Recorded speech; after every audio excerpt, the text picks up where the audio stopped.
Tenemos la agencia de noticias RPTV. Escuchemos entonces agencia de noticias RPTV. Panorama Nacional, Noticias RPTV. Dirige Daniel Muñoz.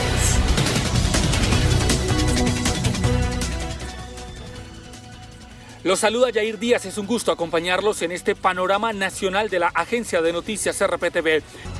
Más información, la Contraloría General de la República reveló que la efectividad de los recursos invertidos en la implementación de la política nacional y atención y reparación integral a las víctimas es muy mínima.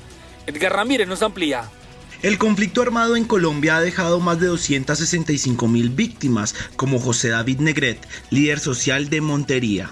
Nosotros fuimos desplazados en algún momento por las guerrillas, por las diferentes disidencias que están ancladas en el Urabá antioqueño. Víctimas que para ser reparados en los próximos 10 años invirtieron más de 142 billones de pesos.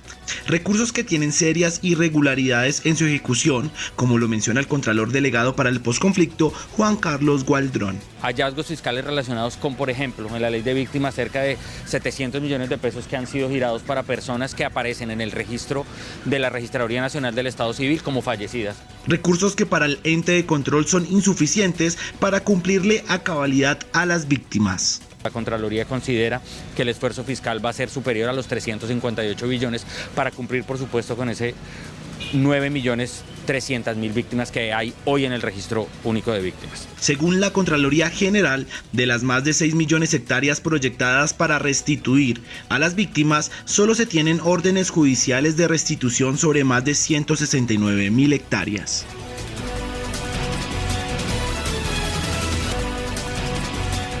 Muy bien, este era el panorama nacional de Noticias RPTV. A ustedes que tengan un feliz día. Hasta pronto.